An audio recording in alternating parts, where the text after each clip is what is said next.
بسم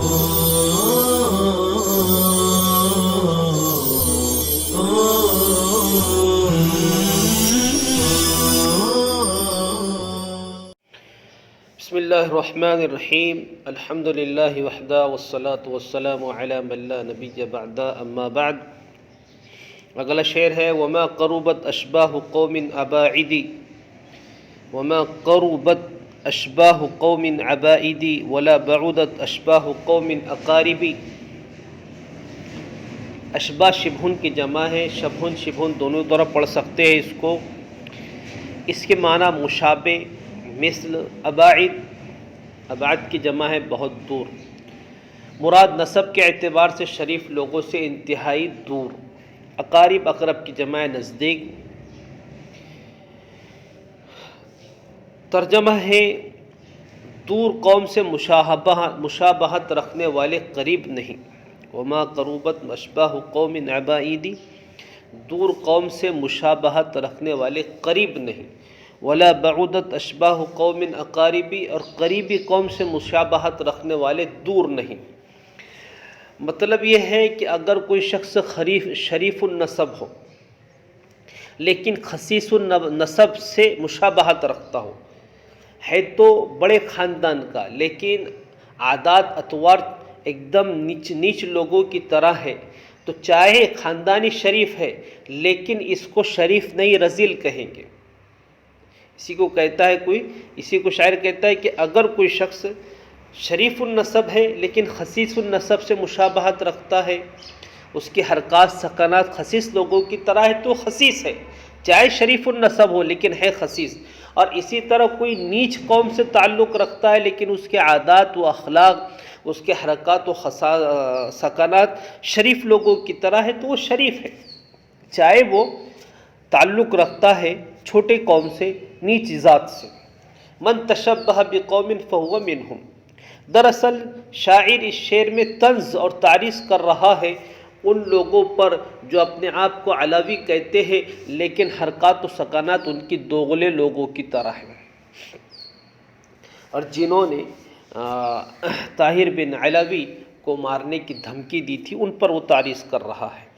اذا علوی لم یکن مثل طاہر فما هو الا حجۃ للنواصب، فما هو الا حجۃ للنواصب۔ علوی، اس سے پہلے اس کی تشریح بھی بتائی گئی، حضرت علی کے خاندان والوں کو کہتے ہیں۔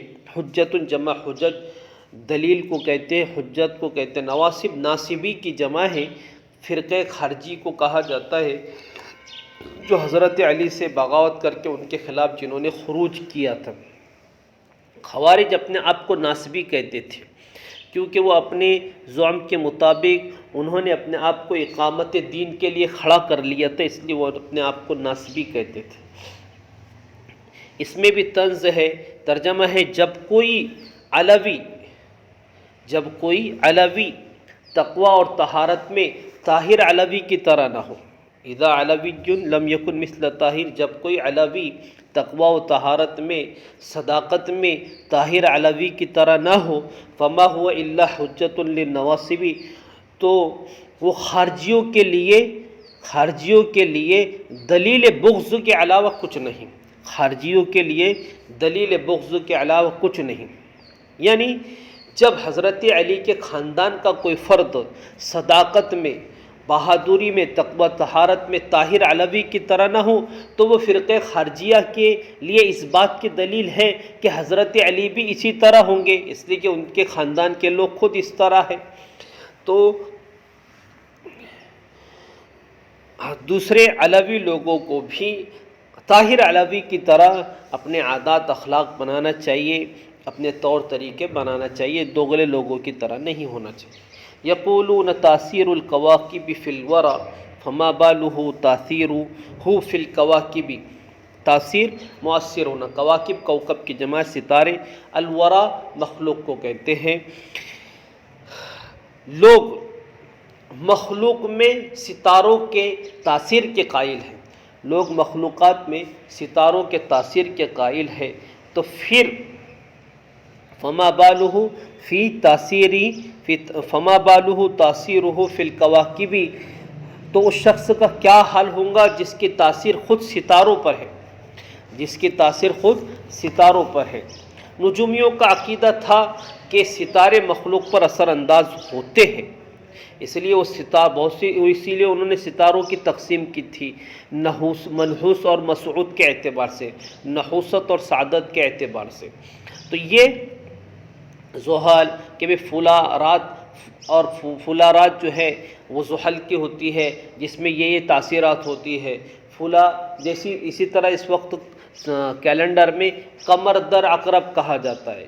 تو اس طرح کی بہت سی راتوں کو نحوست اور سعادت کی طرف نجومیوں نے منسوب کر رکھا تھا۔ ان کا عقیدہ تھا کہ ستارے جو ہیں مخلوقات کی قسمت بدلتے ہیں، تو اسی عقیدے کو لے کر وہ بات کر رہا ہے کہ لوگ اس بات کے قائل ہے کہ ستارے مخلوقات کی قسمت پر اثر انداز ہوتے ہیں۔ تو آپ خود اندازہ لگائیے اگر اس شخص کے بارے میں جو خود ستاروں پر اثر انداز ہو جاتا ہے، یعنی ستارے جن کو منحوس بنا دیتے ہیں، طاہر علوی اپنی فیاضی اور سخاوت سے اس کو مسعود بنا دیتا ہے، اور ستارے جس کو مسعود بناتے ہیں طاہر علوی ان کو شکست دے کر منحوس بنا دیتا ہے۔ تو طاہر علوی کی ستاروں پر یہ تاثیر ہے تو مخلوقات پر کتنا اثر ہوگا آپ انداز لگائیے۔ علا قطت الدنیا الی کل غایت تصیر به سیر الذلول براکبی۔ علا یعلو بلند ہونا، قطت کندھے اور مونڈے کو کہتے ہیں، جمع اقتاد آتی ہے۔ قطت الدنیا دنیا کے مونڈوں پر، کندھوں پر، سارا یسیر و سیرن چلنا، الذلول تابع اور فرما بردار، وہ سواری اور وہ جانور جو اپنے مالک کے حکم کے مطابق برابر چلے۔ ذلت جمع آتے ہیں، ذل البعیر آسانی سے تابع ہو جانا کہا جاتا ہے۔ ترجمہ غایت مقصد اور ہدف کو کہتے ہیں، جمع غایت آتی ہے، ترجمہ ہے ترجمے سے پہلے سیر الذلولی، یہ مفعول مطلق نوعیت کے لیے ہے، تسیرو سے ممدوح دنیا کے کندھوں پر سوار ہو کر ہر مقصد کی طرف چلا۔ علی قطد الدنیا الی کل غایت، ممدوح موصوف دنیا کے کندھوں پر سوار ہو کر ہر مقصد کی طرف چلا۔ تسیر به سیر الذلول براکبی، وہ دنیا اس کو اس طرح لیے جاتی ہے جیسے فرما بردار سوار کو لے کر چلتی ہے، جیسے فرما بردار سوار کو لے کر چلتی ہے، یعنی ساری دنیا ممدوح کے تابع ہے اور اس کے ہر مقصد کو پورا کرنے کے لیے تیار ہے۔ دنیا کا رخ وہ جدھر پھیر دے دنیا اس طرف چلے جاتی ہے، یہ ممدوح کا کمال ہے۔ وحق له ان يسبق الناس جالسا ويدرك ما لم يدرك غیر طالبی۔ حق له اس کو حق ہے، وہ اس بات کی صلاحیت رکھتا ہے، جدیر له کا ترجمہ ہے حق له۔ وحق له سبق ہے، اس میں آگے بڑھ جانا، ادرک یدرک پانا، ترجمہ ہے اور وہ اس بات کا مستحق ہے، اور وہ یعنی طاہر علوی اس بات کا مستحق ہے کہ وہ بیٹھے بیٹھے لوگوں سے آگے بڑھ جائے، یسبق الناس جالسا، بیٹھے بیٹھے لوگوں سے آگے بڑھ جائے، ویدرک ما لم یدرک غیر طالبی، اور بغیر طلب کے، بغیر جستجو کے ایسے مرتبے کو پالے جس کو لوگ نہیں پاتے۔ یعنی موصوف اپنی شرافت، نسبی شرافت، بلند ہمتی، فیاضی، سخاوت، کمال کی بنا پر بیٹھے بیٹھے بہت سے کمالات حاصل کر لیتا ہے، جو مراتب اور منزلیں لوگوں کو جستجو اور قد و کاوش کے بعد بھی نہیں ملتی، موصوف وہ ساری چیزیں بیٹھے بیٹھے حاصل کر لیتا ہے، یہ موصوف کا کمال ہے۔ وَيُحْصَى عَرَانِينَ الْمُلُوكِ وَإِنَّهَا لَمِن قَدَمَيْهِ فِي أَجَلِّ الْمَرَاتِبِ۔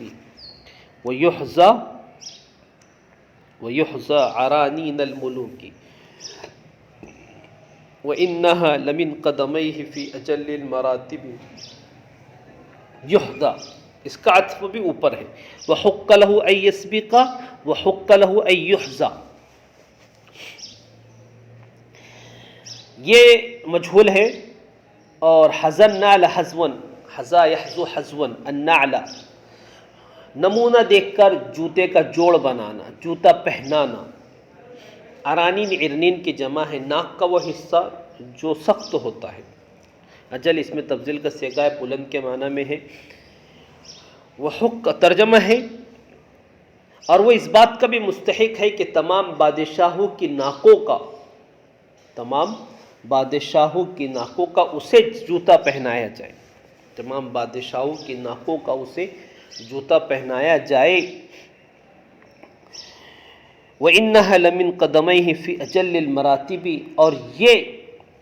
اور بے شک ان کی ناکیں اس کے دونوں قدموں کی برکت سے عظیم مرتبے پر پہنچ جائیں گی۔ بے شک ان کی ناکیں یعنی بادشاہوں کی ناکیں اس کے دونوں قدموں کی برکت سے عظیم مرتبے پر پہنچ جائیں گی، یعنی وہ ایسا عظیم المرتبت ہے کہ دوسرے بادشاہوں کی ناکیں اس کا جوتا بننے کے لائق ہے، یعنی تمام لوگوں کی، تمام بادشاہوں کی ناکوں کو جمع کر کے جوتا بنایا جائے اور موصوف کو پہنایا جائے، اور جوتا بننے کے بعد پھر موصوف کا کمال نہیں بڑھے گا، خود بادشاہوں کا کمال بڑھے گا کہ بادشاہ کہیں گے کہ ہمارے ناکوں کو یہ شرف حاصل ہوا کہ وہ بادشاہ سلامت کا جوتا بنی۔ ید للزمان الجمع بینی و بینہ لتفریقہ بینی و بین النوائب۔ ید نعمت اور احسان کو کہتے ہیں، جمع ایادی ایدی، بارہا یہ لفظ آ چکا ہے۔ الجمع اکٹھا کرنا، التفریق جدائی کرنا، نائبتن حادثے کو اور مصیبت کو کہتے ہیں۔ ترجمہ ہے، مجھ کو اور ممدوح کو اکٹھا کرنا زمانے کا بہت بڑا احسان ہے، مجھ کو اور ممدوح کو اکٹھا کرنا زمانے کا بہت بڑا احسان ہے، اس کے مجمع اور مصائب میں جدائی ڈالنے کی وجہ سے۔ لتفریقہ بینی و بین النوائب، یعنی اس کے زمانے کے مجمع اور مصائب کے درمیان جدائی ڈالنے کی وجہ سے، یعنی زمانے نے ممدوح سے وصال کرا کے شدائد سے فصال کرایا، ان دونوں وجوہات کی بنا پر زمانے کا مجھ پر بہت بڑا احسان ہے۔